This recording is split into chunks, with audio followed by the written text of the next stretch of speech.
acá en la Escuela de Artes Visuales, lo cual bueno, me pone muy contento particularmente porque soy egresado de Bellas Artes, entonces que de otro espacio educativo me llamen a hacer este tipo de charlas, bueno, me da la sensación como que, bueno, se extendió un poco más el accionar mío, ¿no? Como que digo, bueno, el trabajo de uno se está conociendo un poco, o sea que, bueno, les agradezco nuevamente y rápidamente vamos a comenzar. La primera parte de la charla tengo pensado hacer como una especie de visita guiada, vamos a decir, hacer un recorrido rápido sobre lo que fue mi última muestra en el ECU hace ya 2 años, creo, una cosa así, como para, bueno, entrar en el discurso, en la manera que tengo de ver la producción. En la segunda parte, que bueno, que creo que probablemente sea un poco más breve, voy a dar alguna visión relacionada con lo que, desde mi particular punto de vista, con lo que entiendo que es el hacer pintura figurativa en estos momentos.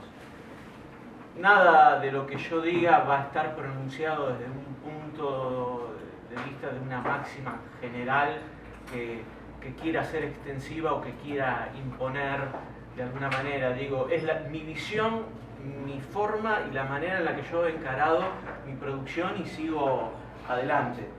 De hecho, me molestan mucho los discursos que tienen que ver con el deber hacer en el arte, ¿no? Lo que se hace ahora. El arte contemporáneo es esto y no lo otro. La producción de los artistas va por este lado y no por este lado. O sea, son todos discursos en realidad absolutamente manipuladores, desde lugares de poder, con intereses particulares, con agendas particulares, y nosotros como individuos tenemos que saber filtrarlos absolutamente y entender para qué hacemos lo que hacemos y para qué de alguna manera nos sirve a nosotros y cómo reverbera en el contexto en el que estamos, ¿verdad? O sea que bueno, hecha esta aclaración, que después, bueno, es curioso, pero comento, muchas veces uno, que ocurre, que me ha ocurrido en muchas charlas, por ahí alguien se refiere a lo que hago como hiperrealismo, y cuando aclaro que no el hiperrealismo y por qué, muchas veces se entiende como que estoy en contra del hiperrealismo, y no, o sea, pero bueno, digo, que uno haga una cosa no significa que esté contrario a otro tipo de cosas, cada quien hace lo que mejor le parezca. Bueno, hechas todas estas aclaraciones, vamos a comenzar con respecto, bueno, a todo lo que es trayectoria y muestra y todo ese tipo de cosas. Bueno, me pueden googlear, o sea, va a ser mucho más sencillo y vamos a aprovechar mejor el tiempo en aquellas cosas sobre las que vamos a hablar. Bueno, como primera imagen comenzamos con esta foto de lo que fue mi última muestra en el ECU, como un paneo general. Pasamos a la segunda imagen. Ahí van a apagar la luz. Ah, perfecto. Como les decía, vamos a hacer como como les decía, vamos a hacer un recorrido como un poco como para graficar el modo en el que no solamente voy hilvanando los conceptos de cada obra, sino cómo decido hacer este recorrido con un discurso específico que está relacionado con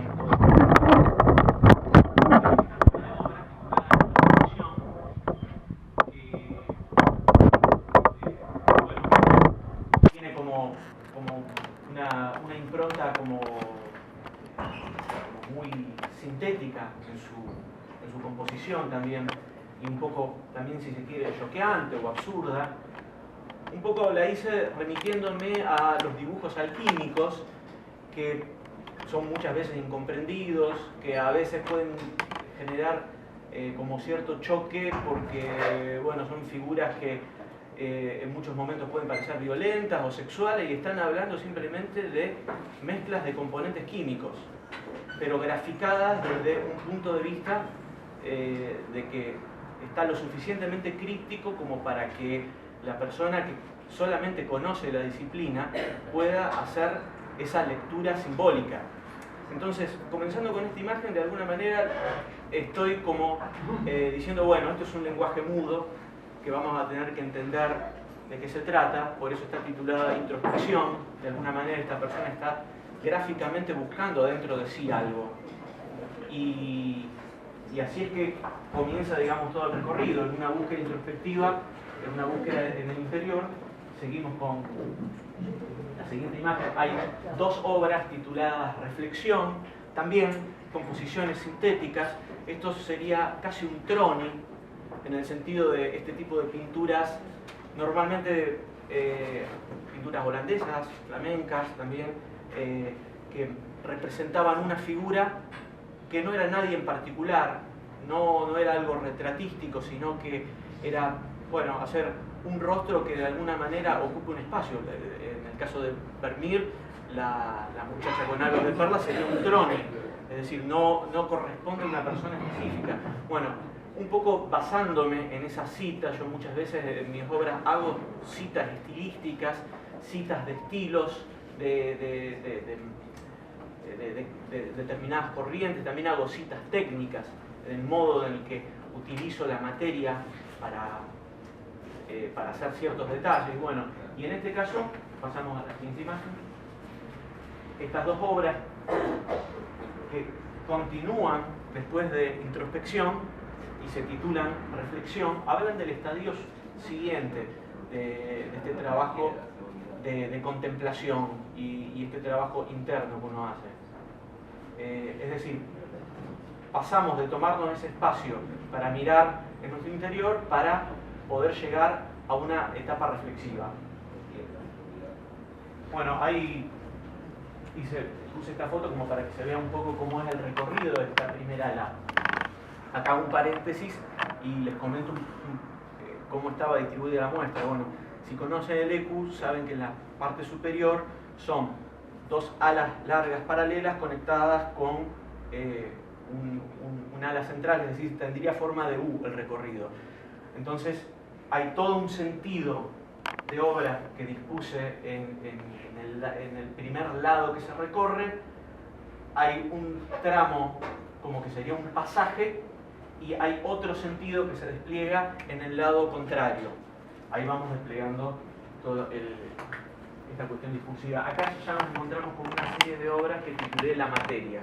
Ya, digamos, de alguna manera ya estoy concretando algunas cuestiones que tienen que ver con esta reflexión. En esta obra, que bueno, que es esta mujer con esta madeja, esta soga, por un lado continúo el trabajo de otras obras anteriores que, si han visto algunas muestras mías, probablemente las tengan presentes, en donde hay personajes atados con sogas. De alguna manera la referencia que estoy haciendo es de un modo, bueno, muy personal, a los esclavos encadenados de Miguel Ángel, que bueno, toda esta línea de los esclavos encadenados de Miguel Ángel, que era un grupo escultórico que iba a estar en la tumba del Papa Julio II, está muy inspirado por el pensamiento neoplatónico y particularmente por Marsilio Ficino, que bueno, fue un filósofo renacentista y que comparaba al cuerpo como con la cárcel del espíritu, con la cárcel del alma también, y como que justamente esos esclavos encadenados, de alguna manera Miguel Ángel estaba representando eso, esos cuerpos tratando de liberarse, pero ese cuerpo que no representa un cuerpo, representa un cuerpo sutil en realidad, que está tratando de liberarse de la cárcel de la materia. Por eso las obras que vienen tituladas La materia tienen que ver con esto. Cuando entramos en reflexión en esta línea de pensamiento que estoy planteando desde el principio, nos encontramos con esta mujer desnuda, y entiendo al desnudo como una cuestión también completamente simbólica, en el sentido de que un cuerpo desnudo no es, cuando está aplicado simbólicamente, eso literalmente, un cuerpo desnudo, sino que un cuerpo desnudo en este caso significa el humano en esencia, despojado de la vestimenta, de la máscara, de lo que en sociedad lo hace actuar de una manera completamente distinta. Entonces, ese es el sentido que tiene para mí el desnudo en términos generales. Continuamos, esta obra también es una extensión de la anterior, también titulada La materia, que va en este mismo sentido. Seguimos con la próxima. Esta también, bueno, esta bota que pisa ese póster es blando, gelatinoso también, es otra pequeña reflexión, digamos, sobre la materia y sobre esta experiencia sensible que estamos teniendo, ¿no? En donde somos presionados, digamos, todo el tiempo por el yugo de la vida, de alguna manera. Y también una reflexión sobre esa situación de que no sabemos qué mueve las cosas, porque esa bota está como moviéndose sola. Cuando analizamos, por ejemplo, de qué están compuestos los átomos y las partículas subatómicas, vamos finalmente viendo, lo último que se sabe en investigaciones, que finalmente hay vibración. Y hay vibración que está siendo vibrada, no se sabe por qué. Entonces, bien, esta experiencia física que estamos teniendo, sensible, material que estamos teniendo, es como que al final de cuentas no sabemos por qué está siendo movida, por qué está siendo generada, pero bueno, pero estamos siendo objetos de experiencia y dolor. Y de alguna manera esto es parte de toda esta reflexión de la vida material. Ya entrando en un tono que, bueno, estaba desarrollando anteriormente en estas obras anteriores, pero ya entrando en un juego mucho más directo y un diálogo mucho más directo con la historia del arte, acá ya entro en un diálogo como claramente con el barroco, con una vanitas, que lo que hice acá es simplemente una reunión de elementos que tenían que ver con un poco elementos fetiches que he venido utilizando a lo largo de mis obras a través del tiempo, ¿no? Obviamente lo que estamos viendo acá es como una vuelta de página y lo más nuevo, si se quiere. Entonces hay elementos que no están tan presentes en las obras que vamos a ver, pero bueno, están las sogas que he utilizado en muchas obras, están las bananas, que es algo que he utilizado por ahí en las primeras obras mías que por ahí tuvieron mayor difusión, algunos guantes negros que también he utilizado, digamos, como un objeto repetitivo en algunas series de obras, collares de perlas, bueno, cosas que tenían un potencial y un uso simbólico específico en muchas obras anteriores. Un compás áureo, un grupo de pinceles, elegí pinceles vastos, no pinceles finos, sino aquellos pinceles vastos que se utilizan para dar los fondos, para las zonas más generales. Todo esto también tiene un sentido simbólico. Y bueno, y un atril vacío. Y una pequeña sutileza que en el compás áureo se cruza un haz de luz y coinciden, bueno, además de cuestiones compositivas, no vamos a entrar en detalles, pero coincide ese haz de luz con la punta del compás áureo, y es una pequeña reflexión sobre las dos vertientes básicas de la belleza, de la concepción de la belleza desde lo que, bueno, fue la belleza pensada por los griegos como el número, lo regulado, la proporción, la relación de las partes y el todo, y la belleza en contraposición con el color, la luz, es decir, la manifestación que para nosotros, por lo menos a priori, no tiene medida. Pero bueno, que si el color a esta altura se puede medir con frecuencia, en fin, pero no es en términos compositivos, o por lo menos como un dispositivo que nosotros podemos manejar, escapa un uso científico tan específico. Es como que nos llega, digamos, mucho más directamente a lo sensitivo. O sea que bueno, es la confluencia de las dos vertientes de lo que es lo bello, y bueno, que es una vanitas barroca. En el sentido, por un lado, vanitas en el sentido de que es un conjunto de elementos que hablan de los placeres mundanos. Estos son mis placeres mundanos, básicamente los elementos que he utilizado a través del tiempo para componer las obras, puestos de ese modo también un poco, si se quiere un poco cómico también, ¿no? Y por otro lado, esta visión, digamos, de lo barroco, que muchas veces o generalmente cuando hablo de lo barroco, en algunas ocasiones particulares me puedo referir al periodo histórico, pero cuando hablo en general de lo barroco, hablo como una manera que excede el momento histórico. Es decir, el barroco estaba mucho antes del barroco histórico, estuvo en el barroco histórico y continúa. A un paréntesis, hay un autor que se llama Eugenio d'Ors, de apóstrofe Ors, que en un libro que tiene que se llama justamente Lo Barroco, libro interesante, que en mi opinión hay una gran cantidad en ese libro como de confusión literaria para de repente tirar algunas joyas absolutas conceptuales. Y Eugenio d'Ors dice que si el barroco, que si el clasicismo es un idioma, el barroco es un dialecto, en el sentido de que el barroco es lo natural en el hombre, es lo natural en la cultura, es la expresión más básica. Es interesante esto.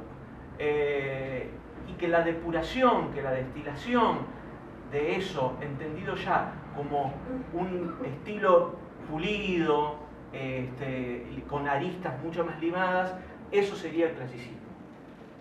Me pareció, digamos, una joya conceptual y que también centra lo que sería lo barroco con todas las vertientes que puede llegar a tener. Pero bueno, en este sentido es que he venido trabajando lo barroco.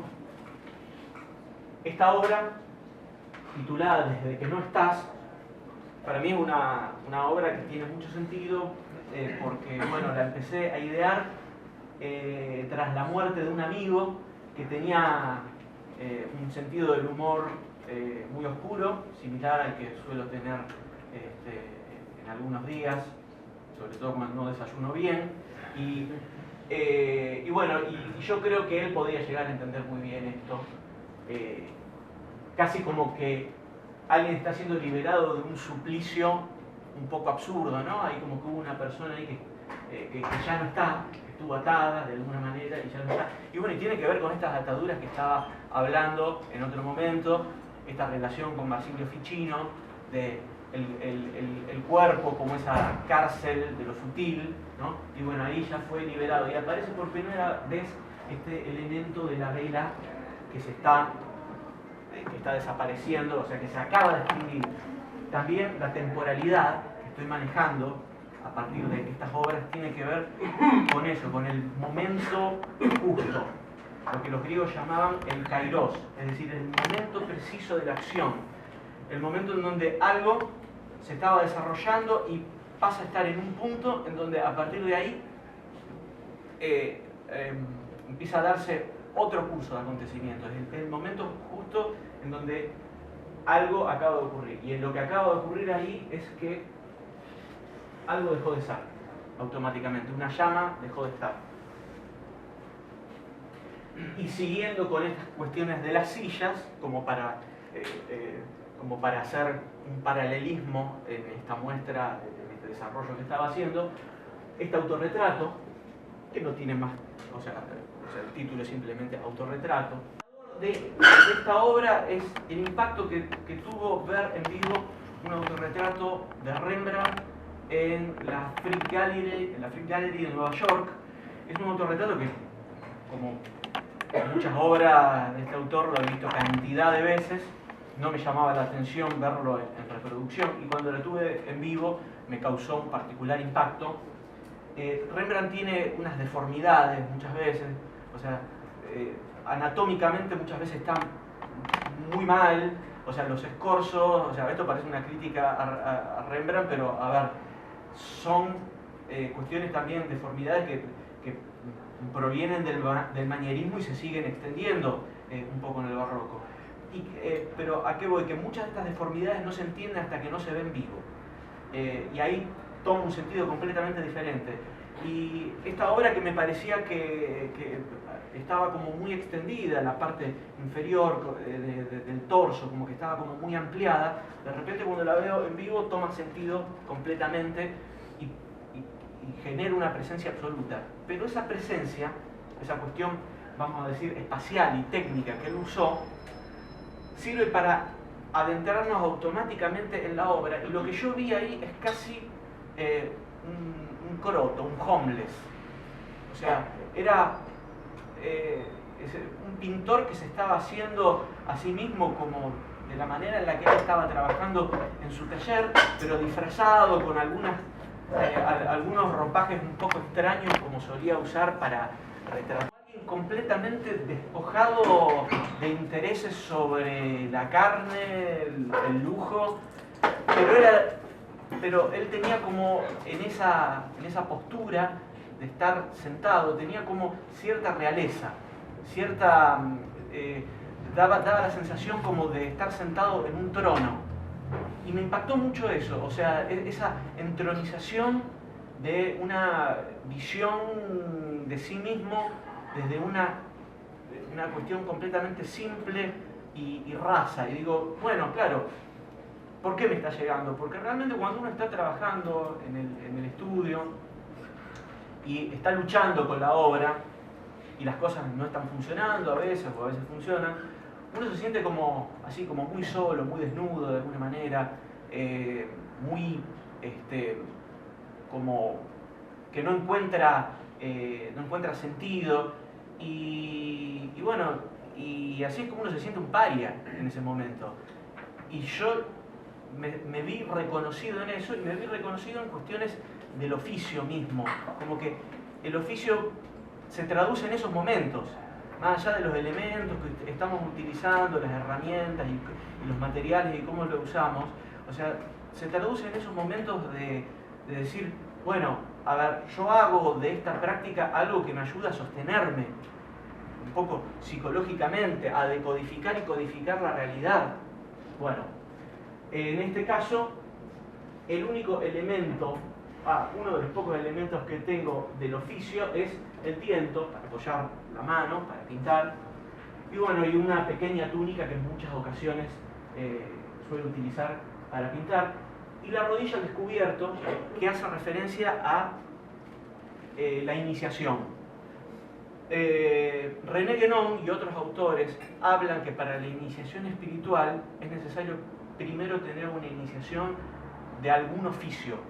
El oficio es el que nos forma primordialmente como humanos, es lo que nos da la disciplina básica como para movernos en la vida. Después podemos hacer lo que queremos con ese oficio, podemos sumar, restar oficios, podemos dejar de lado, pero el tener un conocimiento básico sobre un hacer es el primer paso de esa iniciación. Entonces, bueno, esa simbología está ahí presente del iniciado que se tenía que arrodillar en la tierra para tener ese momento de entrada en otros tipos de conocimientos de índole ya mucho más profunda.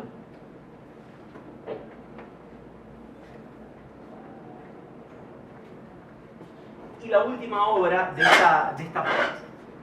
este segmento, de este pasillo, es también otra Vanitas, está titulada también Vanitas, que de un modo también un poco escondido, tiene todos los mismos elementos de las Vanitas, que incluían incluso un memento mori, es decir, un recuerdo de nuestra propia mortalidad. Los elementos, bueno, las flores con algunos pétalos caídos, revelando, bueno, el paso del tiempo, el florecimiento y también la decadencia de la vida. La calavera, en este caso, sobre la mesa, impresa, casi como refiriéndose a la bidimensión que es, bueno, mi trabajo. Y de un modo, digamos, también casi oculto, el reloj en la muñeca, como el paso del tiempo, formando este triángulo ahí, y el reflejo, que tiene que ver con las vanitas, ¿verdad? Con la vanidad, con la búsqueda de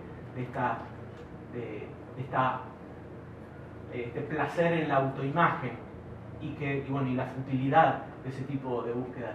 Y el rostro atónito de la mujer, bueno, indicando ese memento mori, ¿verdad? Casi como si fuera justamente también en la temporalidad en la que vengo trabajando, el kairos, el momento preciso, estamos en el momento preciso de esa toma de conciencia. Seguimos adelante. Ahí vemos, ahí se puede ver todo el recorrido, como desde la primera obra que estuvimos viendo, completamos toda esa primera parte del pasillo y toda esa organización que va teniendo ese sentido. La aclaración en esta instancia es que, a ver, yo tardo mucho en hacer las obras. En ocasiones tardo años. Por ende, tengo muchas obras a la vez trabajando. Y cuando voy trabajando muchas obras a la vez, el diálogo se va dando en ese momento y yo ya estoy pensando en el modo en el que eventualmente esas obras podrían ir dispuestas. Esta obra no tuvo una curaduría externa, tuvo una organización, no me gusta decir en el caso que autocuré la obra porque no tiene sentido. A ver, el armado de la obra es también parte de la obra mía porque es la continuación del discurso que yo fui realizando en cada pieza. Yo soy de la idea de que este tipo de muestras no necesitan una curaduría externa. Si por ahí el trabajo de uno tiene que ser reunido, trabajos de distintos momentos a lo largo de los años, es muy bueno que una visión externa ordene como para que la persona que vaya a ver esa muestra entienda, bueno, o cronológicamente o por ciertos intereses que puede llegar a ser mejor ordenado por una cabeza que venga desde afuera. Pero bueno, esto formaba parte, digamos, de toda la cocina de mi trabajo. Otra aclaración que se puede ver es que en mis trabajos anteriores yo no utilizaba los marcos.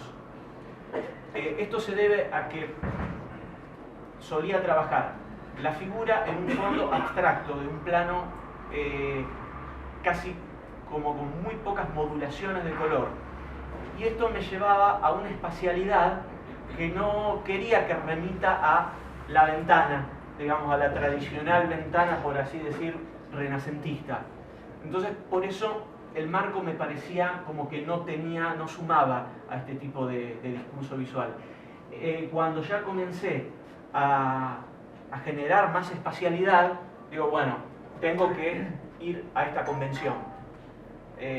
No le tengo miedo, digamos, ni a las convenciones, ni a los clichés, ni a todo ese tipo de cosas que muy fácilmente y por esnovismo apresurado pueden generarse como mote a la obra de alguien que pinta de determinada manera figurativa y encima además utilice marcos y se pueda decir que es poco contemporáneo y ese tipo de cosas tan graciosas que son parte del humor de hoy en día de mucha gente que por ahí no puede avanzar en otro tipo de análisis. Seguimos adelante.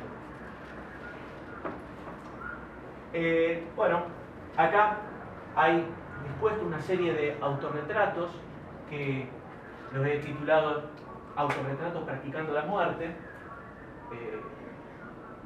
Son dibujos, en este caso, pasamos a la próxima imagen.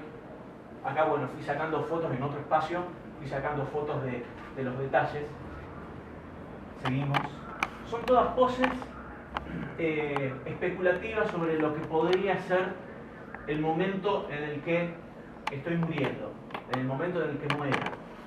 Adelante. Por eso me saqué la barba también, como para decir, bueno, no van a hacer ninguna de estas, van a hacer algo completamente distinto. Seguimos adelante. Y también, por otro lado, funciona como la memoria de la gente cercana que he visto morir y ese último rictus de la muerte. y son imágenes que tengo grabadas y que he tratado de escenificar. Adelante.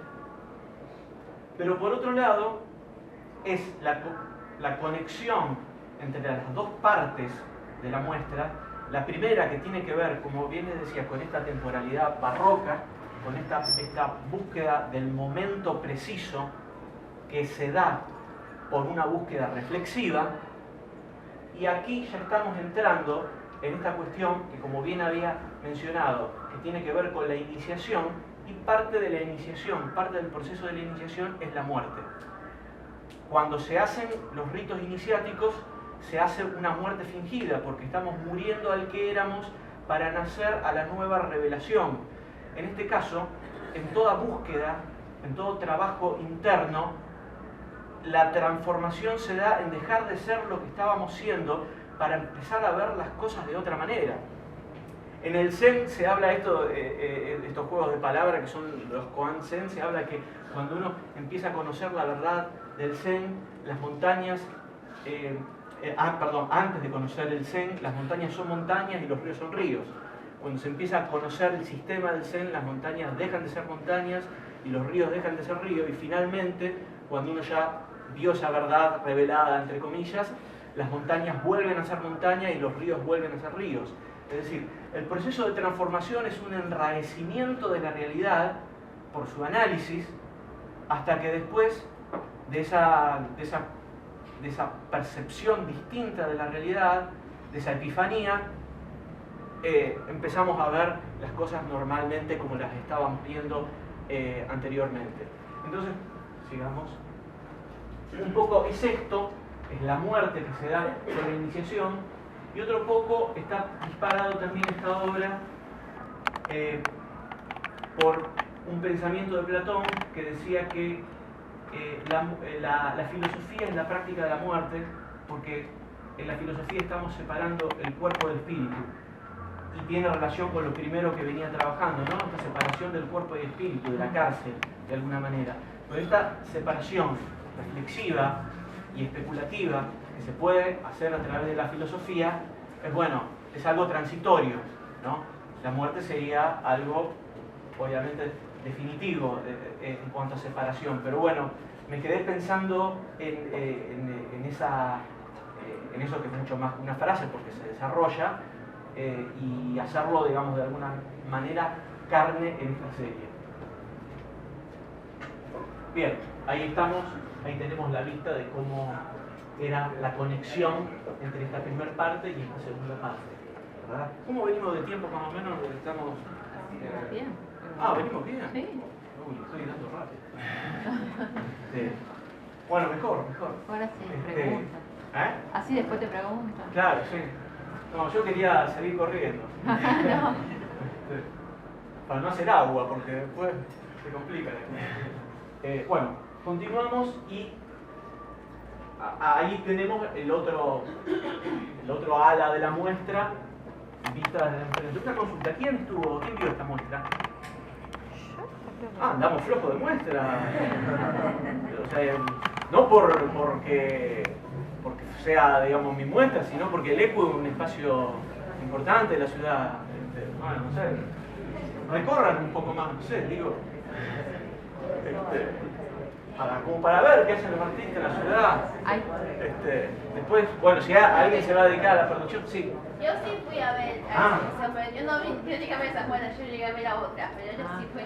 Bueno, está bien, bueno, ya ahí estamos un poco más cerca. Pero bueno. ¿En qué año fue, Javier?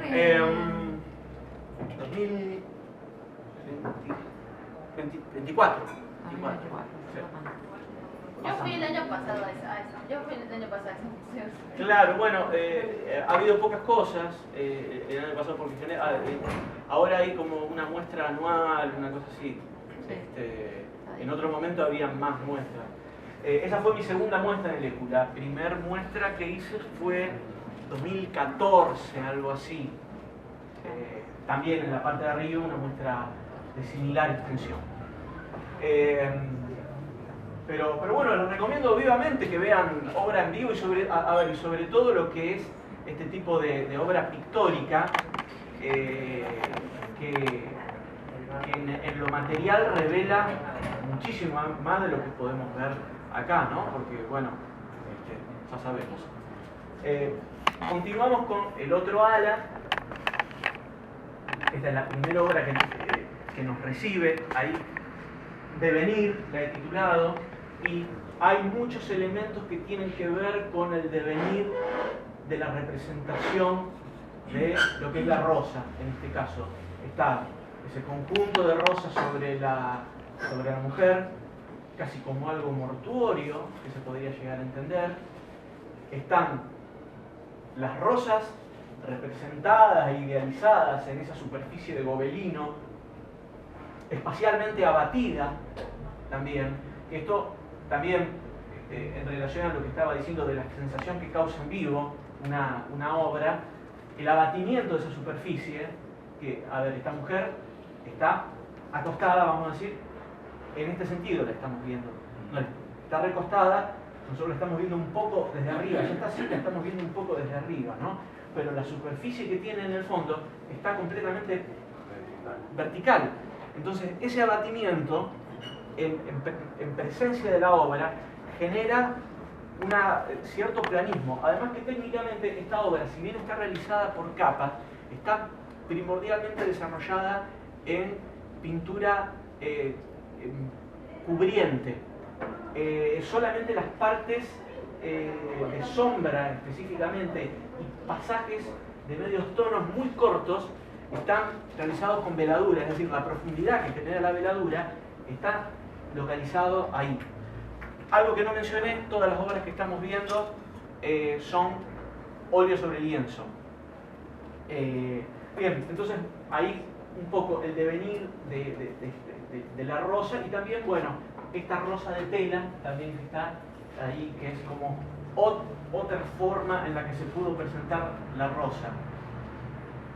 Y así como está el objeto con todos esos devenires, está esta foto de ajada en blanco y negro de esta mujer desnuda, que es también el eco de esta otra mujer que está, digamos, representada con mayor presencia y no en otro estadio de representación, ¿verdad? Entonces, bueno, es un poco eso, el juego de esos devenires. Y bueno, y acá también hay algunas otras cuestiones técnicas y de decisiones con respecto al marco, que estos son marcos que los hago yo, las molduras las he diseñado, las he realizado en cera, he sacado molde, las he sacado en yeso, he armado completamente todas estas molduras y todas las pátinas de los marcos, porque quería remitir a una estética de cierta atemporalidad que también tenga que ver, por un lado, con el prerrafaelismo, por el modo de trabajar el volumen, por el modo de trabajar el color. Y aquí ya entramos en imágenes que tienen un tono completamente distinto a lo que venía trabajando en esa primera ala. Todas las obras que están en esta línea, y pasamos a la siguiente, son obras que, así como les comentaba, que en la primera parte era un trámite barroco y la temporalidad era una temporalidad relacionada con el kairos, el momento preciso, en esta otra línea de trabajos la espacialidad empieza a ser un poco más compleja, ya la vamos a ver en las próximas obras. El colorido pasa a ser mayor, por lo menos más saturado, a eso es lo que me quiero referir, y de alguna manera el desarrollo de las obras tiene más que ver con una temporalidad de lo mítico, y ya lo vamos a ver también en las próximas obras. Y el tiempo mítico es un planteo, digamos, diferente a ese planteo del momento preciso, al momento del kairos, porque el tiempo mítico es aquel que forja esta realidad en la que estamos. Es decir, como en palabras de Mircea Eliade sería el tiempo mítico es un tiempo antes del tiempo. Él decía in ille tempore, en aquel tiempo, es decir, un tiempo que no es este tiempo cronológico que nosotros entendemos que se desarrolla linealmente, sino la matriz temporal en la que se dieron actos fundacionales y que nosotros estamos reactuando día a día, ¿no? Bueno, Mircea Eliade también hablaba en ese sentido del mito del eterno retorno, ¿no? Cómo reactuamos los patrones míticos que tienen un sentido arquetípico y que los seguimos repitiendo día a día porque son patrones culturales que nos preceden. Entonces, bueno, dejé el kairos, dejé el lenguaje ese lenguaje natural que les mencionaba, que es el barroco, que como había mencionado en contraposición al clasicismo, para tomar otra temporalidad que es la temporalidad mítica y entrar en otro tipo de simbología. Ya venía trabajando la simbología como lo habíamos visto, pero bueno, en este caso un libro antiguo en la mano, que no se ve lamentablemente, pero el libro dice la época contemporánea. De hecho, el libro que utilizó, en este caso, el libro que tenía la modelo realmente, decía la época contemporánea, un libro de historia. En el momento que estaba armando la imagen, fue ella quien se dio cuenta, dice, mirá, la época contemporánea. Y dije, bueno, podría servir para una buena reflexión esto que estamos haciendo acá, este tipo de cosas casuales que se están dando. Y bueno, esta mujer que está sentada con ese libro y tiene un dedo en el medio del libro, tiene ese libro cerrado. En la simbología antigua, el libro cerrado, simbología que se puede encontrar tanto en textos alquímicos como en espacios sagrados, el libro cerrado significa el saber esotérico, es decir, el saber oculto al profano, en contraposición con el saber exotérico, que es aquel que se imparte a la generalidad, el que todos pueden recibir sin ningún tipo de filtro. Esto todas las escuelas antiguas de misterio y las escuelas iniciáticas tenía claramente estas diferenciaciones. Caso, por ejemplo, de la escuela pitagórica, que estaban los acusmáticos y los matemáticos, acusmaticoi y matematicoi. De ahí, obviamente, sale la matemática, ¿verdad? Pero los acusmáticos eran los que escuchaban, simplemente los que estaban en la superficialidad del conocimiento, que se impartía de modo muy general, pero nunca iban a entrar en la médula del conocimiento. Y tampoco se los invitaba a entrar, porque su carácter tampoco era apto para introducirlo en determinados círculos. Y después estaban los matematicoi, los matemáticos, a los cuales conocían la matema, que era el centro neurálgico del conocimiento, el porqué, cómo estaban construidas las cosas. Y bueno, y en el caso de la escuela pitagórica, era el número lo que fundamentaba todo eso. Entonces, volviendo a las simbologías antiguas, el libro cerrado es el conocimiento oculto, el libro abierto es ese conocimiento para todos. Y acá hay un libro cerrado y hay otro que está abierto, pero se está quemando. Un poco reflexionando sobre lo que ocurre en estos tiempos, en esta era contemporánea que estamos viviendo, en donde hay ambigüedades, que parece que se viven libertades, pero hay cosas que no se pueden decir de ninguna manera. Se siguen quemando libros, se sigue ocultando información, hay cosas que todavía no se pueden decir abiertamente y hay que siempre tener cuidado de lo que se dice y lo que no se dice. Por eso el libro que dice la era contemporánea es un libro que está cerrado todavía. Hay un conocimiento que se sigue ocultando y tenemos que abrir de alguna forma. El fondo es marmóreo, que habla, digamos, sobre esta cuestión como, bueno, como pétrea de un discurso. Y me estoy refiriendo directamente a esta mujer sentada con ese libro, a un relieve que está en la entrada de la Catedral de Notre Dame, a la vista de nosotros, que lamentablemente cuando pasé por allí No lo pude ver porque la cola era tan grande, no conseguí entradas para la catedral. Después de que se quemó y la restauraron, es muy difícil entrar. Y bueno, pero lo he visto en fotos. Y es un relieve en el que hay una mujer que está sentada y que justamente tiene un libro cerrado, y hay un libro abierto también. Hay una escalera que conduce a una zona ondulante que está por encima de su cabeza. Bueno, una serie de simbología que un autor de alquimia, Fulcanelli, en su libro El misterio de las catedrales, él dice que es la representación de la alquimia.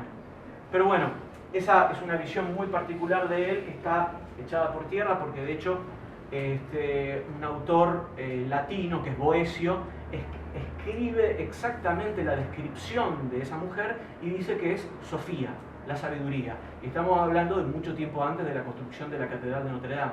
Es decir, Boecio habla como una visión, de una aparición que tiene de Sofía, que es justamente la encarnación simbólica personificada de la sabiduría, y dice cuáles son los atributos simbólicos que tiene la sabiduría, ¿no? Y está la escalera, que es la escalera de los filósofos, por detrás de ella, que es todos los peldaños que se deben recorrer hacia la sabiduría, y está esto del saber esotérico y exotérico.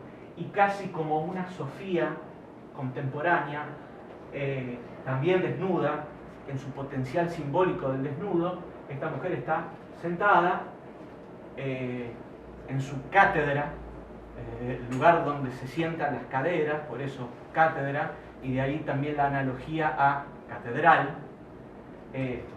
Bueno, un poco haciendo este paralelismo simbólico con esta otra simbología antigua. Seguimos adelante. Bueno, actualmente esto es una imagen, es un descanso al tema de la muestra que estábamos viendo. Este es un espacio que tengo, al que he dado en llamar Casa Museo Carricajo, en donde pueden ver las dos últimas obras que vimos, expuestas una al lado de la otra, y que particularmente acá hay un detalle técnico que me gusta ponerlas una al lado de la otra porque esta obra particularmente está trabajada con mucha veladura, lo cual le da mucha atmósfera y profundidad. Es decir, de la obra siempre tenemos la sensación que nos metemos dentro del plano a través de lo que es lo velado, y esta, que como bien les había dicho, que el trabajo técnico es mucho más en el plano y hay incluso abatimiento y se nos viene hacia adelante. Entonces, bueno, me pareció como muy propicio también seguir exponiéndolas cerca una al lado de la otra como para acrecentar ese efecto que solamente se puede percibir teniendo la obra delante nuestro. ¿Seguimos? Entonces, es una analogía del cuerpo humano, de alguna forma, simbólicamente es otro cuerpo. Recuerdo que cuando comencé a hacer justamente cerámica, tuve una visita a mi estudio de Beatriz Viñoli, una amiga, y bueno, una amiga y conocidísima escritora, y le estaba hablando de la cerámica que estaba arrancando a hacer, y me dijo, encontraste otro cuerpo. Se dio rápidamente cuenta de lo que yo estaba haciendo con eso. O sea, no me estaba evadiendo de la representación del cuerpo, sino que estaba encontrando otro cuerpo simbólico. Y sí, estaba encontrando otro cuerpo simbólico. Y acá está actuando como otro cuerpo. Y también una esposa, en este caso, como cosas elementos que atan a la materia, un palo de ropa presionando un pezón. También, bueno, cosas que venía trabajando en otras obras, otros discursos que se vienen arrastrando, ¿no? Porque, bueno, es como que hay reflujos temáticos todo el tiempo, ¿no? Pero bueno, si empezamos a hablar de lo que uno venía haciendo en otro momento, la cosa se complica, ¿no? Es como que uno tiene que hablar de lo que viene haciendo durante todos estos años. Entonces, bueno, vamos a situarnos en esta última parte. Y acá es como que justamente ese desnudo, básicamente, que parece un cuerpo desnudo y de hecho está representado como tal, desde el punto de vista simbólico, que vamos a hablar un poco más específicamente al final, desde el punto de vista simbólico, el desnudo no es un desnudo, literalmente. Cuando hay un desnudo estoy hablando de otra cosa. Y en este caso hay un cuerpo, que esto sí es un cuerpo. En simbología lo que se ve no es literalmente lo que se ve, sino no es símbolo. Si no, no nos abre la puerta para ver esa otra realidad, sino es la literalidad de la imagen. Detalle, paréntesis. Mencioné en un momento el hiperrealismo. No solamente esto no es hiperrealismo porque técnicamente no es hiperrealismo por muchas cuestiones, sino que temáticamente el hiperrealismo, aquel hiperrealismo histórico, tema y motivo son iguales. Es decir, si el motivo es una cara representada, el tema es la cara representada. En este caso, el motivo es lo que se representó, pero el tema es el trasfondo simbólico. Entonces, tema y motivo son dos cosas que están completamente separadas, y en la historia del arte y en el desarrollo de la cultura occidental, esto ha sido así. En la historia de la representación, la representación ha tenido justamente la función de desarrollar un sistema para conquistar, digamos, una epifanía simbólica, para ponerle un nombre que no es mío y que no me voy a acordar quién exactamente lo dijo, pero porque no me retiene tanto la cabeza tantos datos, pero bueno, básicamente sería eso. Bueno, puede ser que esté entre Mircea Eliade y Panofsky, que lo haya dicho, pero bueno, busquen por ahí y a lo mejor va a saltar el dato. Seguimos adelante.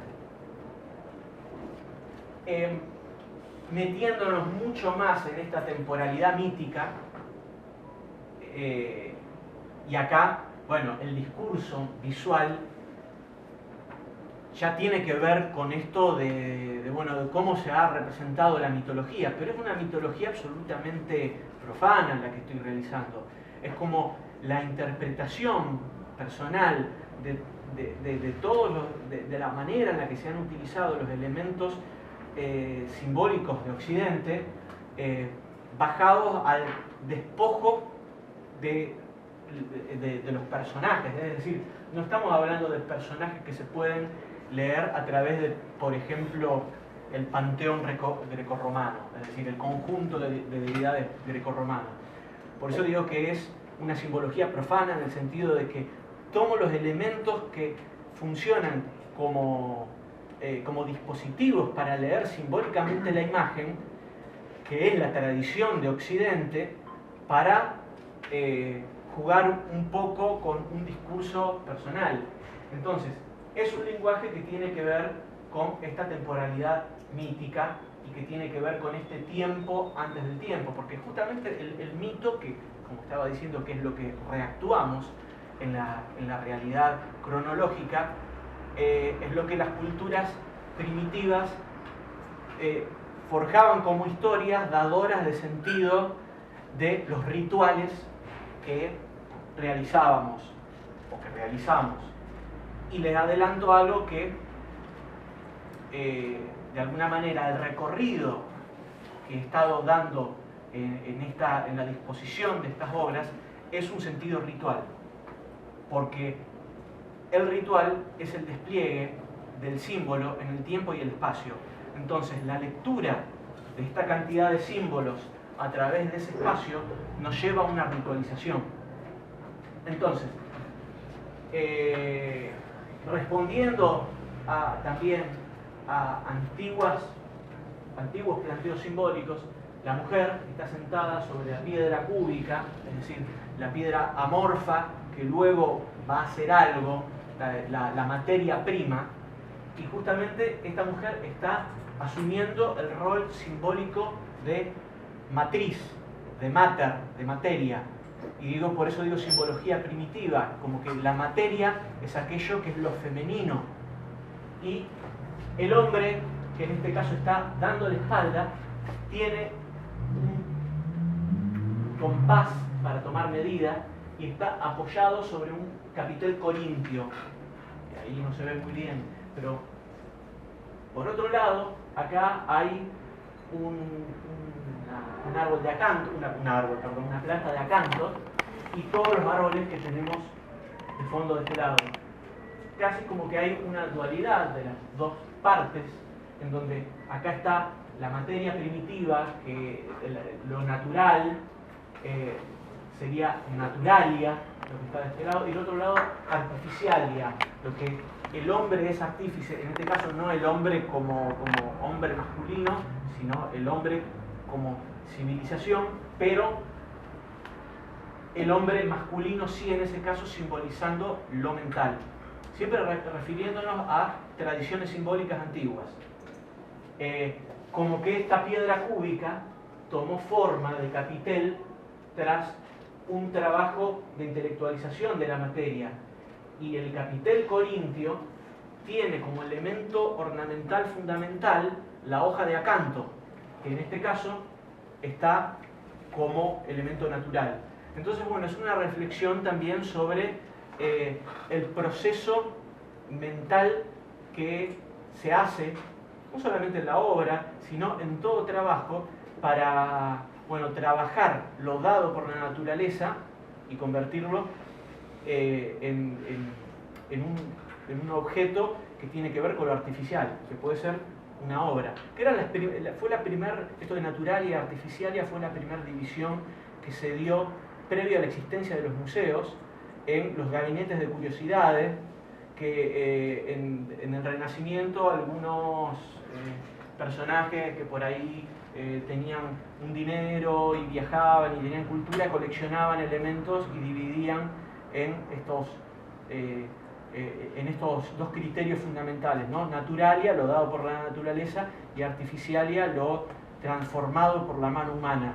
Y el arte entraría dentro de ese subconcepto.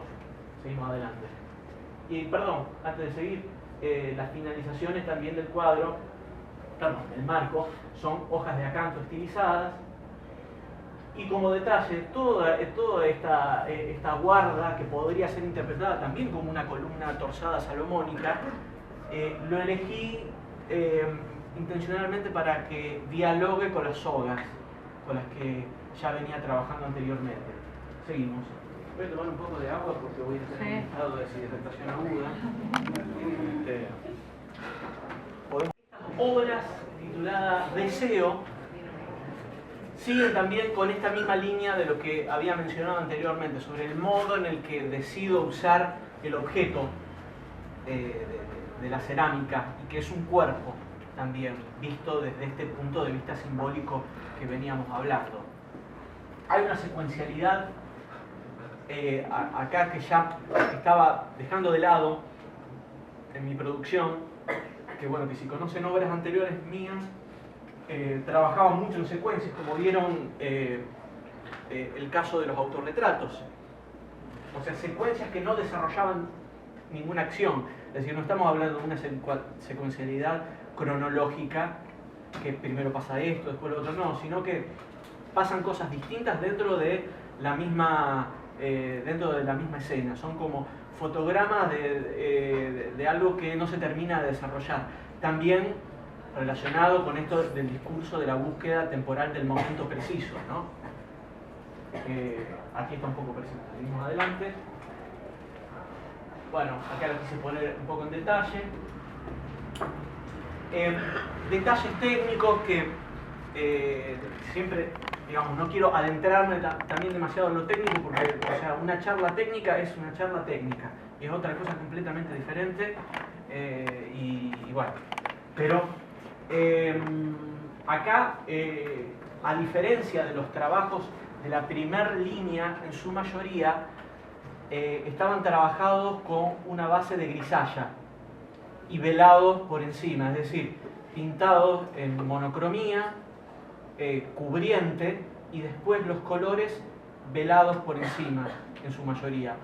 Aquí estoy trabajando una técnica que está mucho más relacionada con, porque nada, o sea, ninguna técnica que yo utilizo es específicamente una técnica histórica, sino que me baso en varias técnicas y bueno, y hago una melange, si se quiere.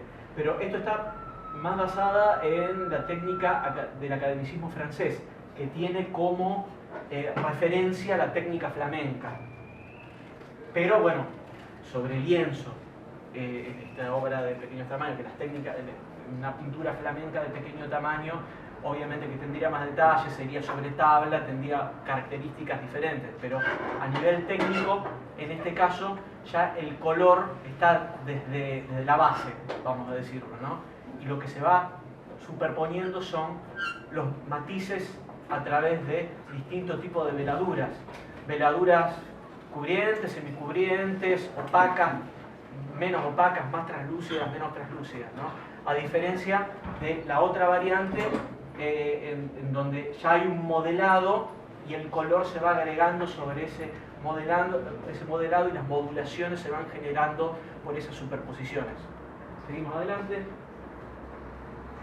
La otra obra de esta... Bien. Siguiendo con las citas que me gusta hacer en muchas otras obras, esta obra es titulada Nuda Veritas, la verdad desnuda. Bueno, lo más conocido, uno dice, bueno, la obra de Klimt, que la hizo en grabado, la hizo en pintura, hizo versiones en grabado, en fin, pero ya era una temática que se venía trabajando. Siempre por ahí conocemos este tipo de temáticas recurrentes en la historia del arte a través del más famoso de todos, ¿no?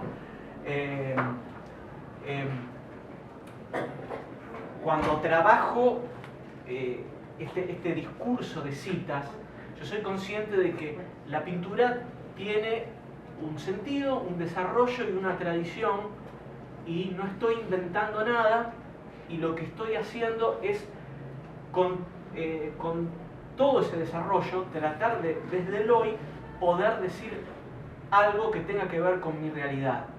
Entonces, bueno, aclaro porque por ahí mucha gente de los presentes a lo mejor está orientada al diseño particularmente, o si está orientada al arte a lo mejor le interesa más bien la historia, o por ejemplo le puede llegar a interesar una disciplina distinta a la pintura. Pero la pintura ha dialogado, como muchas disciplinas, ha dialogado consigo misma todo el tiempo. Y esos diálogos han formado un idioma propio. ¿Vieron lo que ha ocurrido con inteligencias artificiales hoy por hoy, que la han puesto a hablar y desarrollaron un idioma propio? Y en un punto ya se daban códigos que eran, digamos, que se entendían ahí y dejaban afuera a todos los humanos que inicialmente la habían programado y las habían puesto a hablar. Bueno, con la pintura pasa eso. Pareciera que la pintura tiene una vida propia y se pone a dialogar entre sí, y el que no tiene como una línea de ver qué es lo que pasa en la pintura, hay cosas las que quedan completamente afuera. Y yo me doy cuenta muchas veces cuando señalan características y dicen, sí, pero me parece, ¿por qué firmás de esa manera? ¿O por qué esto así? Bueno, son justamente citas y guiños a cantidad de desarrollos que se han dado y que forman parte de este código pictórico. Esta aclaración para decir que, bueno, que la verdad desnuda no es solamente de Klimt, ¿no? Habría que rastrear de dónde viene exactamente, pero bueno, es algo que ya se venía trabajando. Pero el uso que le da Klimt en su momento era que el desnudo, en esa época, como en esta, en el arte, estaba como muy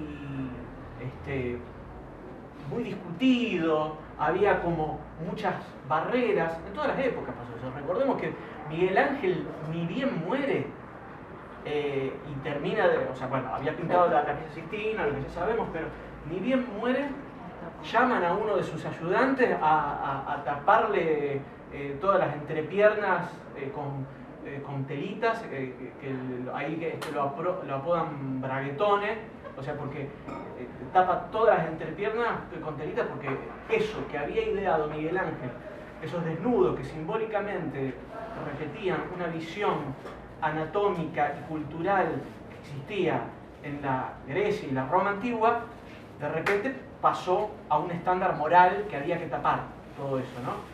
Entonces sigue ocurriendo eso con el desnudo, y hoy por hoy el gran sensor que tenemos son las redes sociales, sobre todo Meta, que a través de Instagram banea todo tipo de desnudos. Hay que estar tapando todo lo que es desnudo medianamente realista. Obviamente que no va a entender nada de la simbología de lo que es el desnudo, no le podemos pedir eso, o sea, no le podemos pedir eso a Meta de la misma forma que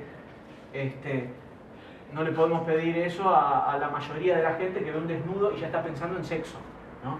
Cuando nos bañamos, nos ponemos desnudos y porque nos tenemos que bañar y no es el acto sexual, es decir, desnudarse no tiene que ver solamente con el sexo, pero bueno, estamos en una cultura en donde se ha corrido esa cuestión simbólica y pareciera que todo el desnudo tiene que ver con eso, y no tiene que ver con eso. También tiene que ver con eso, pero no tiene que ver con eso. Simbólicamente el cuerpo desnudo va para otro lado, entonces lo que hizo Klimt en su momento fue eso, es decir, bueno, esta es la verdad.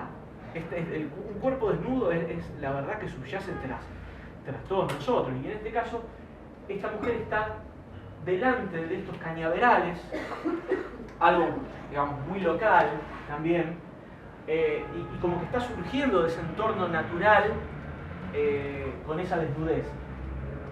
Y con ese espejo que justamente que nos muestra, o sea, pretende mostrar, en este caso está como reflejando el cielo, ¿no? Se ve esa luz celeste que está reflejando el cielo, pero sale con ese espejo con el que nos podemos ver, o sea, como que esa mujer que está desnuda nos dice, bueno, ahora también mirate vos en este reflejo, o sea, en ese reflejo que es ella misma, que es, digamos, el encontrarse a uno mismo. Y bueno, y hay una paradoja acá que bueno, que esa suerte de bosque, ese cañaveral que está ahí, contrasta con el desnudo por el hecho de que también si esa mujer salió de ahí muy difícilmente pueda volver a entrar en esa desnudez, casi como que la civilización a nosotros nos obliga a tener las vestimentas y no podemos estar en los entornos naturales ya nuevamente así sin las vestimentas, como que la vestimenta es por un lado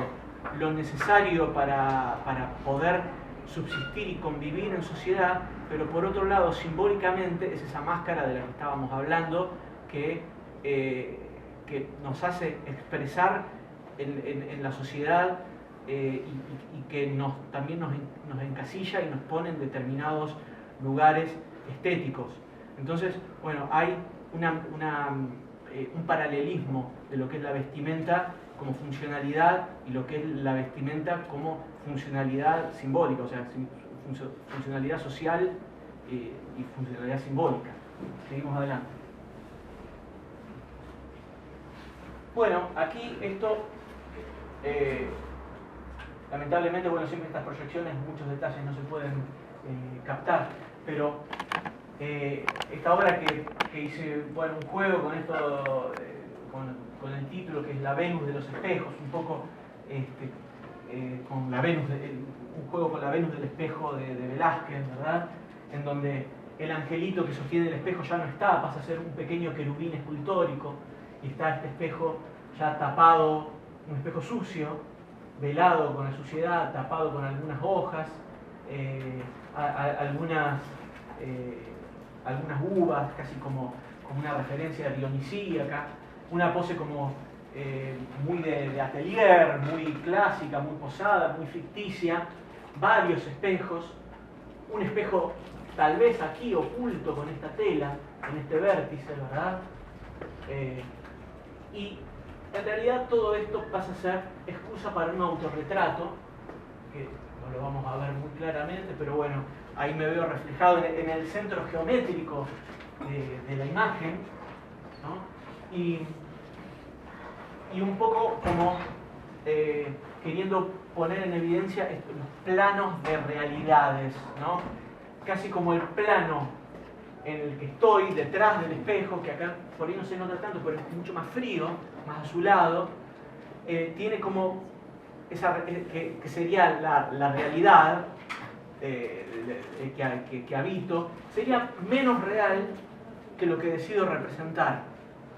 Casi bueno, como esto que uno hace de meterse en la obra y sentirse tan reconocido por ese trabajo, que eso pasa a ser de alguna manera, bueno, el leitmotiv, el ikigai, como dicen los japoneses. Bien, tanto la obra anterior como esta tienen un tono muy veneziano técnicamente. y el colorido también, que por eso es el tipo de cosas que se pueden ver en vivo y que también son las citas históricas que yo hago. Y estos paisajes, bueno, también remiten al litoral, ¿no? Siempre los fondos remiten las zonas en las que estoy, bueno, las zonas en las que habito, ¿verdad? Y también el elemento cerámico, en este caso casi como algo disruptivo y fálico por el lugar en donde está ubicado, ¿no? Esta la titulé Venus ilegítima y el marco busqué hacer como una suerte de... es un marco un poco distinto a los anteriores y es como una suerte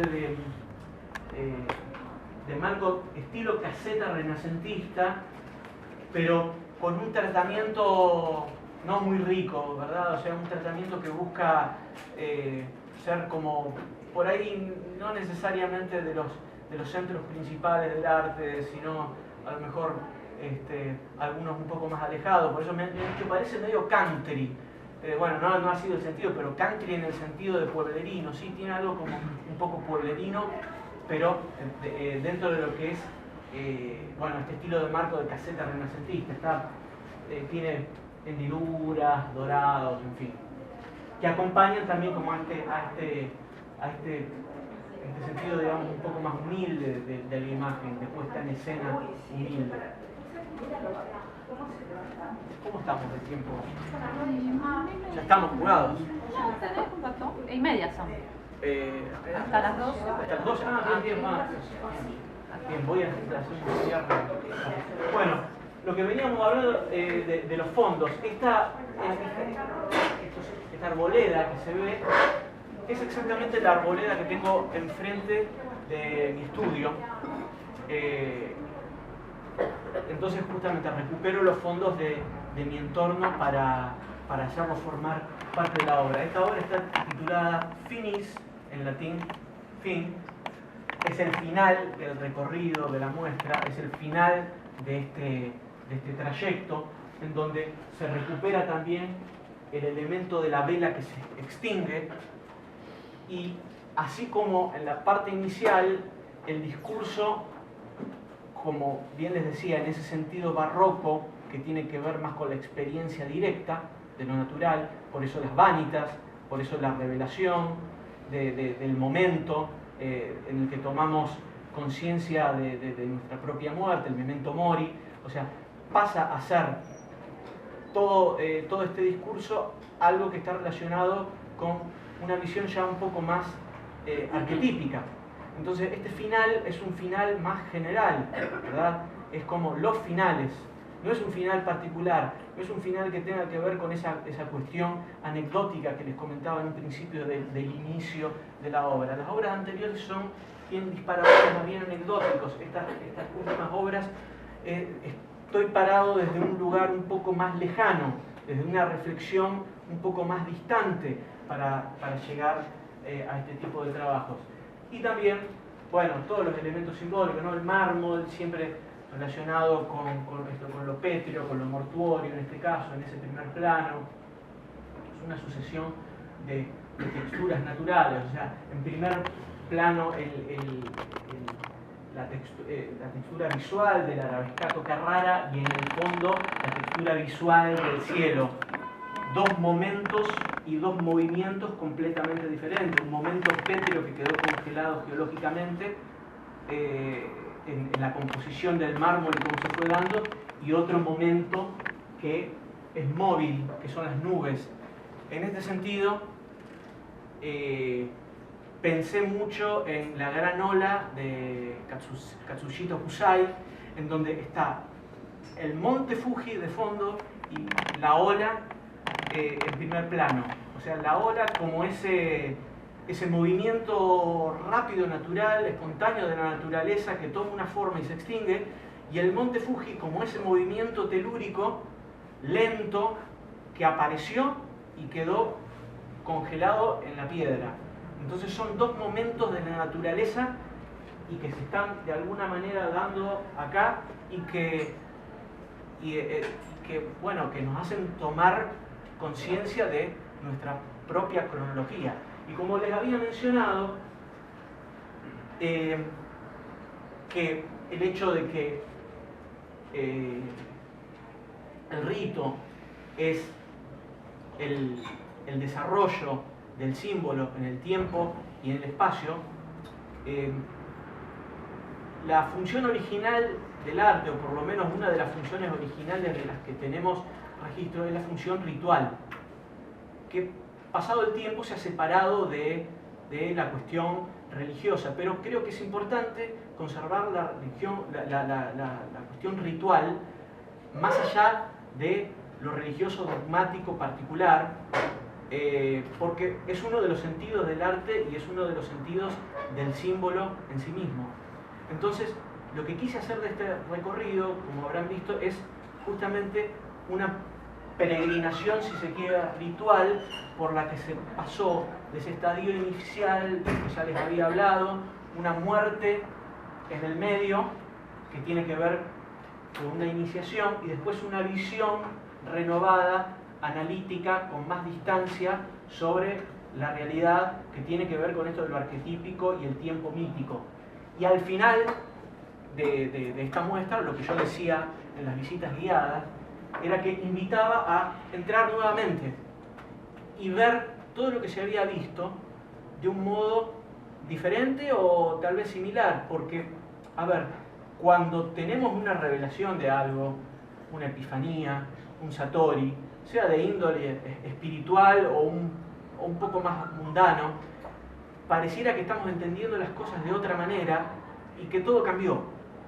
Y naturalmente todo entra al poco tiempo en el modo natural en el que se dan las cosas, y esa revelación se disolvió en la vida cotidiana.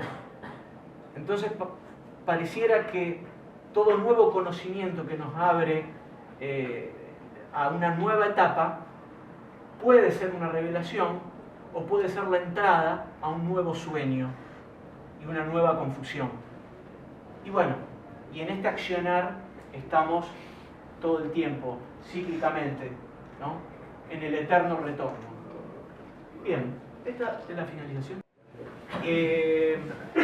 Bueno, como habrán visto, el título de la charla es Hacer pintura figurativa en el siglo XXI. Yo lo planteé desde mi hacer y desde mi visión particular. No pretendo hacer un análisis sobre lo que se hace en pintura figurativa, sobre las corrientes, sobre, bueno, criterios de valores generales, no. O sea, está planteado desde mi experiencia particular.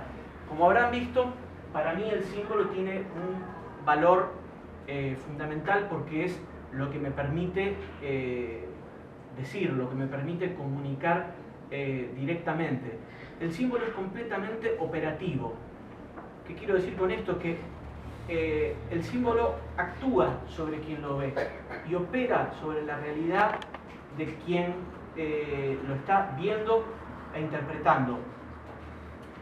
Como ya habíamos visto en este desarrollo, el símbolo muestra algo distinto de lo que es físicamente.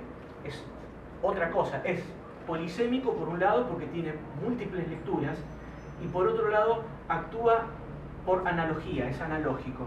Es decir, para interpretar el símbolo nosotros tenemos que ver las cualidades de aquello que está representado y ver analógicamente a qué se quiere referir. Por ejemplo,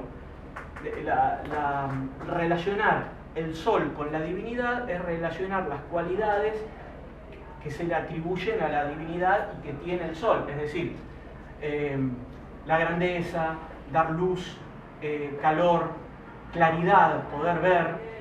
Todos esos atributos que tiene el sol se le atribuyen a la divinidad. Entonces, poner el sol como símbolo de la divinidad es claramente generar una analogía. Estamos haciendo una analogía de cualidades. En pintura figurativa, particularmente, la técnica está en función de la representación de esas analogías que nos permiten acceder a esa simbología.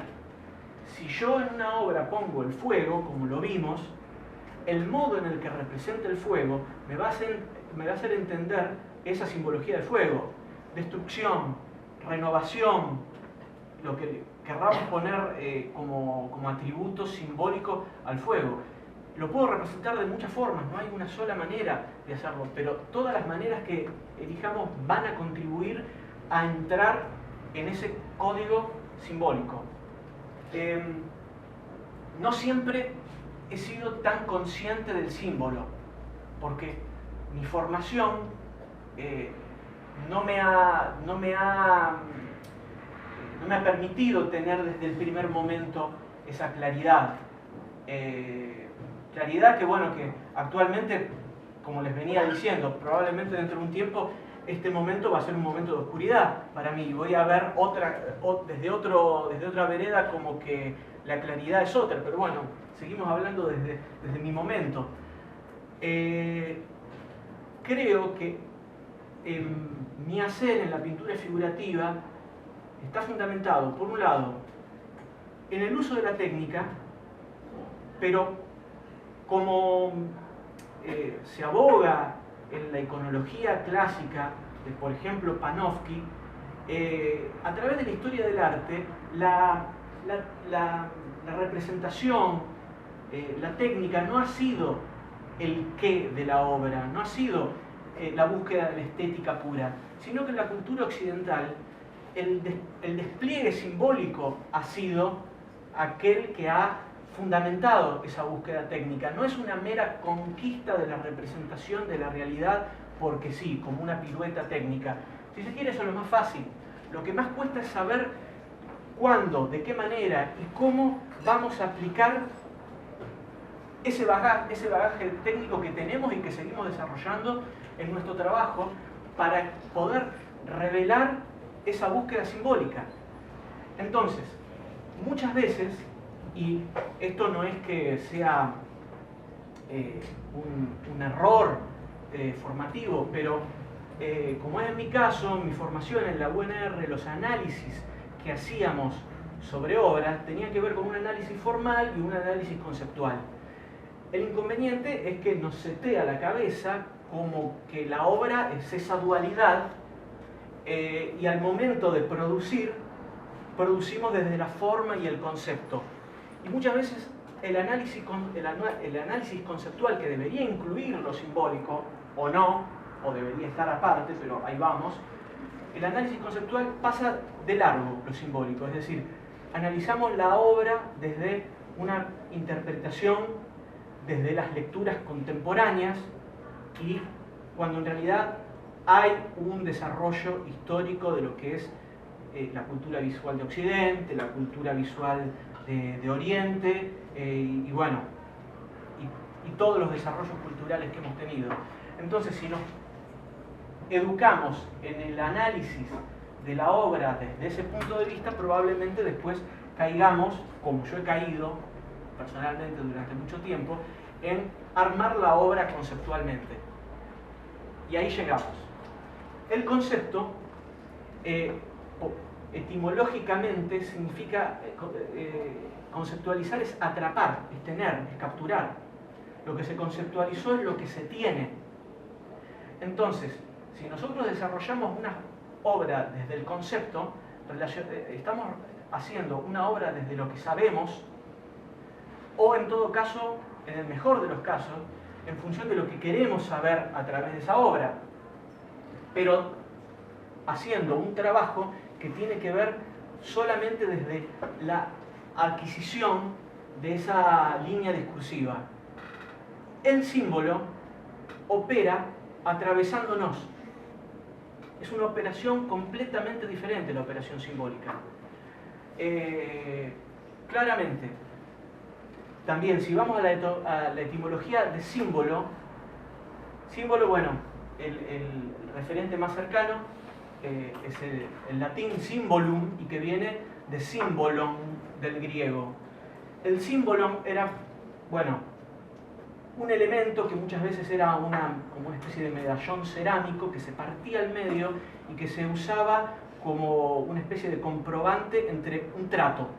una persona dejaba en fianza un bien, un dinero, qué sé yo, entonces se partía eso y le daba una mitad, y cuando tenía que recuperar eso que había dejado en fianza, venía con la otra parte, lo unían, y unívocamente se tenía que unir esas dos partes por lo azaroso de la ruptura, que tenía que ser solamente ese pedazo que se unía. Entonces, esa utilización del símbolo de lo que era el objeto pasa a ser después como una imagen de lo que une dos partes.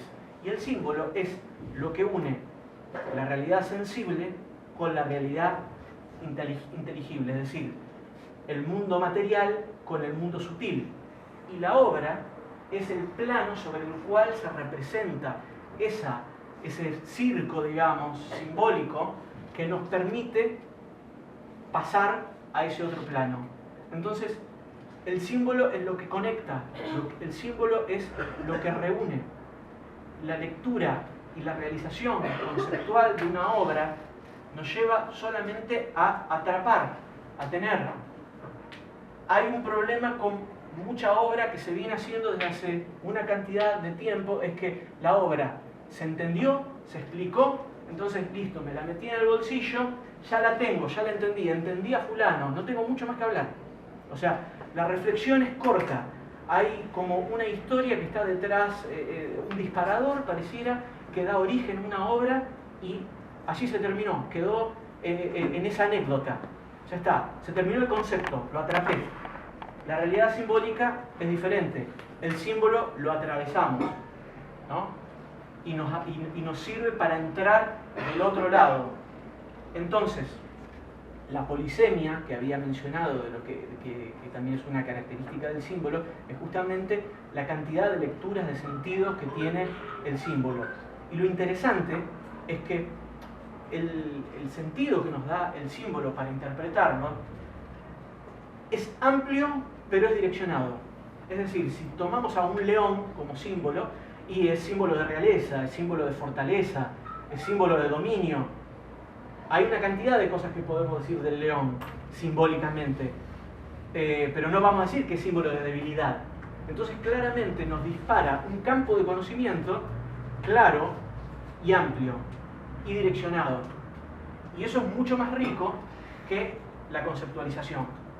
Porque cuando nosotros tenemos la experiencia simbólica que nos atraviesa y opera el símbolo en nosotros, la obra es mucho más que un concepto.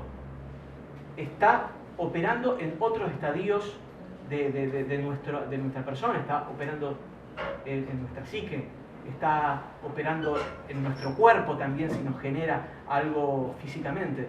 Entonces, una de las cuestiones que me parece importantes a la hora de traer y seguir continuando con la pintura figurativa, que es una forma de decir también la pintura figurativa, porque yo estaba charlando con un colega muy querido, Fernando Rossi, que vive en Italia y que hablamos mucho en remoto, y le mencioné el título de la muestra y me dice, bueno, pero lo que nosotros hacemos va mucho más allá de la pintura figurativa. Y tiene razón, porque es un rótulo muy corto y hay muchas formas de ver la figuración, pero bueno, es un título. O sea, para algo estamos después haciendo la charla, porque si no, si el título es toda la charla, bueno, ya está. Y de alguna manera, bueno, eso es lo que creo que es importante traer hoy en día sobre estos haceres. Y hay una gran potencia en el dominio de la técnica y en el dominio del símbolo, que es que el artista tiene, por así decirlo, una gran autonomía en relación a los espacios y las corrientes de influencia y de poder que lo quieren ubicar en algún lugar o que le quieren hacer decir cosas u orientar su discurso. Es decir, de esta manera el artista tiene una voz propia, porque como el símbolo opera directamente, lo que generó el símbolo en el fruidor, en la persona que está frente a la obra, es una experiencia personal y directa de la obra a la persona que tuvo esa conexión con la obra. No necesita de alguien que se la explique, que se la contextualice o que le diga algo más, que se puede contextualizar, se puede hablar, de hecho lo hemos estado haciendo, pero también existe independientemente esa potencia de la conexión directa con el símbolo cuando operó en nosotros y va mucho más allá de la comprensión, sino que es una consubstanciación, ¿no? Que cuando se hablaba, los monjes en el medioevo hablaban que a través de la contemplación, decía la contemplatio, llegaban a una consubstanciación con aquello que estaban observando. Bueno, esto pasa con muchas visiones filosóficas y religiosas, se habla de eso, ¿no? Que la observación de algo nos permite consubstanciarnos con ese algo. Y si ese algo tiene un contenido simbólico, lo estamos atravesando y estamos obteniendo mucho más. Entonces, bueno, esto es lo que quiero rescatar de alguna manera, que me parece un valor que podemos considerar a la hora de tener una práctica. Darle una importancia al oficio, porque es esencial y formante de otro tipo de cosas. No quedarnos solamente en el oficio y en la materia y en el dominio de la materia como todo lo que nos tiene que importar, ni tampoco quedarnos en el concepto como todo lo que nos tiene que importar. Tratemos de operar en la realidad, tratemos que la experiencia individual contribuya al imaginario grupal y se siga retroalimentando. Y bueno, y un poco esto es lo que les quería decir. Esta es la finalización de la segunda parte. Y la parte final es, bueno, está recién hecha y bueno, íbamos a hablar un poco, si quieren, no sé si ya ponerme a hablar sobre la obra o directamente, bueno, la descubrimos y charlamos, y si se dan preguntas sobre lo que estuvimos hablando, estaría bueno que tengamos un diálogo, no sé cuánto tiempo tenemos. Hagámoslo. Bueno, ahí estamos.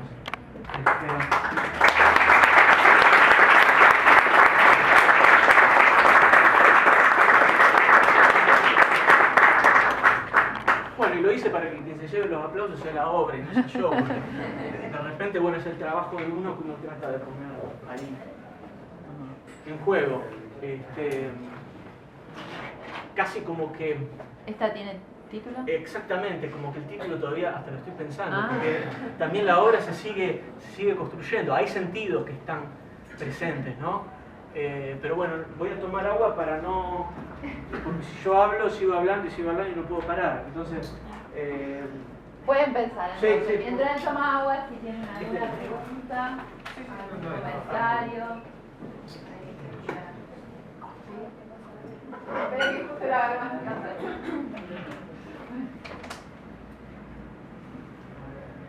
¿Alguien más? A mí me gustaría preguntarte, porque vos nos estuviste haciendo todo un recorrido, nos diste un código, una llave para que nosotros entremos en obra. Y eso nos facilita esta lectura un poco guiada que nos das vos. Pero ¿qué pasa con el espectador? ¿O qué te ha pasado, si te pasó con el espectador que llega a tu obra sin esa llave y te hace o no te hace una lectura, una interpretación, te sorprende la lectura que hace la gente a partir de la simbología, que vos decís que opera directamente, que estoy de acuerdo también, y qué encontrás ahí? Otra lectura, ¿qué pareció? Sí. Generalmente no aparecen obviamente las lecturas que uno hace. Yo soy de la idea que, a ver, ante eso es importante, porque del siglo XX más o menos en adelante es como que se viene hablando que esto de que bueno, que la obra la completa el espectador, ¿no? Como que el significado, bueno, como que el artista deja abiertas puertas, a veces deja abiertas tantas puertas que viene un viento y se lleva todo lo de adentro, lo cual es complicado. Yo soy de la idea que justamente que cuando hay una forma simbólica de ver las cosas, uno está trazando formas de entender. Y hay gente que tiene una educación en esto y que lo ve y lo trata de encontrar, y en muy contados casos me asombra que hay gente que hace ese tipo de lecturas, es decir, que es una manera de entender la obra de arte que todavía existe y que tiene que ver con una educación que es, bueno, ¿qué es esto? Es leer, es ver, es ir a muestras, es ir a museos, es ver qué es lo que otros han dicho. Entonces es un trabajo que uno está haciendo sobre cómo ver la obra. No vemos lo mismo porque no tenemos no tenemos ese mismo registro. Pero de cualquier manera,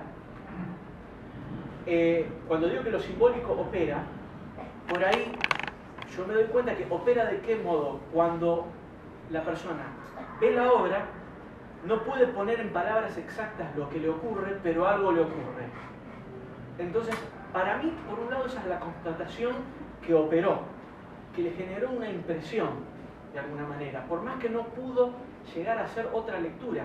También, digámoslo, la pintura figurativa, y sobre todo cuando tiene cierto grado de verismo, no quiero utilizar la palabra realismo porque ya es como más específica y compleja, pero cierto grado de verismo en la representación, justamente pareciera como que tema y motivo es eso. Entonces quien ve dice, ah, qué bien, está, ya está. Y, o sea, lo que está es lo que quiso decir, lo que se ve es lo que es. No hay otro trasfondo, no hay otra cuestión simbólica. Entonces, listo, ya está bien, ya está, ya se cumplió. Y es una pared, porque es como que todo el desarrollo técnico que uno hacía, que yo siempre digo que la técnica es la gramática que te permite decir. Después que uno dice, hay que leer lo que uno dijo. O sea, no es solamente la floritura, digamos, del lenguaje, o sea, hay que leer. Entonces, bueno, me encuentro que muchas veces la figuración tiene una pared, y es una pared por la cantidad de estímulos a los que estamos acostumbrados, la cantidad de estímulos visuales a los que estamos acostumbrados, y la velocidad de esos estímulos visuales. Yo tengo un problema que me cuesta mucho ver películas. Yo me pierdo en las películas, porque van las imágenes muy rápido y va una historia muy rápido, y la vida no es así. Mi vida mucho menos. O sea, no tengo esa velocidad, entonces no puedo leer a esa velocidad. Entonces, mi problema a mí me permite, digamos, bajar la velocidad para trabajar este código visual, pero normalmente la velocidad en la que está todo el mundo inmerso hace que sea una imagen más, y encima una imagen quieta, y que encima no es demasiado llamativa, ni tiene grandes saturaciones de colores como para hacer un cartel que nos llame poderosamente la atención. Entonces, bueno, listo, queda ahí. Y que me encuentro también que cuando que cada uno de ellos tiene un valor específico. Entonces lo narrativo que yo me encuentro dice, ah, no, porque ahí la mujer se le cayó eso y se apoyó triste porque después... Y me cuentan una historia. Y yo le digo, bueno, eso está bien, lo que vos estás viendo. No. Es eso, te dice. Javier, pero vos sí. no pensás que los elementos... Bueno, tengo un martillo arriba de la mesa, un clavo, un destornillador y un tornillo. Bien, vos con el destornillador podés hacer algo con el tornillo, con el martillo podés hacer algo con el clavo. Pero también podés elegir no hacer nada. O sea, digo, las herramientas están sobre la mesa, vos después podés encontrarle ese camino. Pero la lectura narrativa no es, primero, no es puntualmente la lectura simbólica, ¿no? ¿Pueden coexistir? Sí, obviamente. En la literatura, en el cine, coexiste la lectura narrativa con la lectura simbólica, totalmente. ¿Puede alguien generar una narrativa con cuestiones simbólicas que están tranquilamente? Mal, bien, no pasa nada si lo genera. El tema es que si interpretó el símbolo correctamente y le ayuda a generar una narración para que esos símbolos jueguen, digamos, en el sentido que uno quiso dar, que no son sentidos que he inventado yo, sino que son preexistentes, bueno, está llegando una clave de lectura que, si se quiere, es cercana a mi planteo. También puede generar su propia historia, ¿no? De todas maneras, pienso que, como vos dijiste, si el símbolo es polisémico, las narrativas que se vayan a generar de los objetos, de esos símbolos que uno utilice, van a ser polisémicos también, es decir, Bien. va a haber miles de historias. Sí, sí, Inclusive en el mismo cine, cuando uno ve cine, muchas veces uno sale de la película, se pone a comentar Y vieron otra y película. vieron otras películas, o sea, eso es lo interesante. Yo siempre veo la película más diferente de todas. Me pasa. Así que algunos pueden armar narrativas y me parece que también es... Está bien. No. También O sea, pasa, perdón, sí, que sí. opera la distinción del reconocimiento del símbolo como tal. Estamos notándolo en su existencia, o no nos percatamos más como un objeto más, un elemento propio de esa narración que podemos percibir, ¿no? Entonces, ahí, para ahí, recuperando lo que decía Francisco, ese reconocimiento de la llave que permite ingresar a la interpretación que el autor buscó dar, digamos, más allá de esa permisión ante las posibles interpretaciones que mencionaba Mauro, es como un momento de quiebre, esa epifanía, ¿no?, que nombraba, Sí. puede consustanciarse, porque es un impedimento. Ahora, yo te nombraba la certeza que brinda lo figurativo, cuando ingresamos a una obra, digamos, para el común de quienes, los visitantes, ¿no? Y que lo conceptual genera algo desprovisto, que no contiene, ante lo que no se puede comprender, digamos. Porque entiendo y comparto y me entusiasma tu visión, digo, pero ¿cómo se logra? ¿Qué se busca? Sino que se permite la interpretación del símbolo como tal que permita lograr construir la idea y recuperarla y estar en consustanciamiento con la propia obra en el sentido de la misma, ¿no? Se genera una paradoja casi, ¿no? Pero bueno. Yo me pregunto, en tu proceso personal de creación, o sea, el significante aparece en algún momento de la pintura, vino de antemano, lo tomaste de otra obra, no sabes de dónde salió. Es una retroalimentación constante. O sea, Jung, por ejemplo, en el libro El hombre y sus símbolos, él dice que a través de la investigación de muchas culturas, su conclusión es que primero aparecía el símbolo y después se llenaba de contenido. Es su interpretación. Porque ve al símbolo como algo, si se quiere, de alguna manera atávico, preexistente, arquetípico, que estaba como en una matriz humana anterior a cualquier conceptualización. Y después las culturas le van llenando de contenido.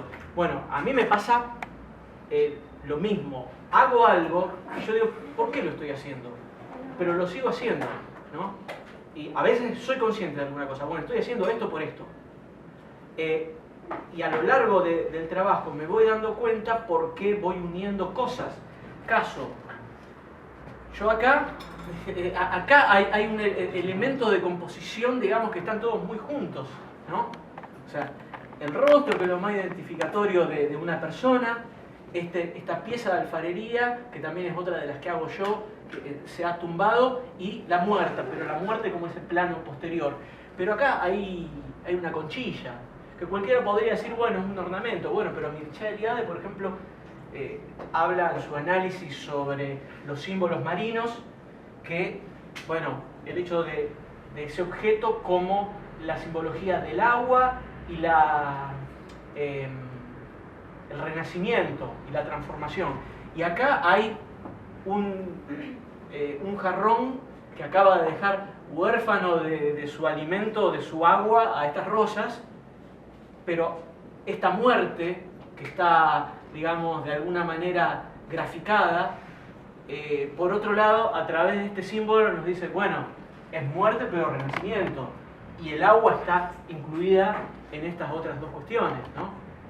Y la muerte que está presente en esta escena, lánguida, de primer plano, en el plano posterior, digamos, nos demuestra casi como que es una quimera ahí. Entonces, bueno, a ver, cuando yo voy armando todos estos símbolos, o sea, obviamente uno tiene un bagaje y cosas que le van haciendo ruido, pero la claridad va después apareciendo. Y uno dice, por eso lo hice. Porque lo que te iba a comentar, que, claro, a veces el símbolo opera sin que, o más bien, cuando el símbolo opera, es cuando menos conscientes somos del símbolo. Cuando somos conscientes del símbolo, es como que decimos, bueno, listo, quitamos el disfraz, eso es lo que estaba detrás de esto. Cuando estamos actuando el símbolo, es cuando operó. O sea, cuando estamos actuando, cuando... ¿Ya estamos redondeando? Ya estamos redondeando. O es cuando el símbolo actúa en nosotros. Ya está la siguiente. Claro, perfecto. Bueno, y así, eso. Bueno, un aplauso.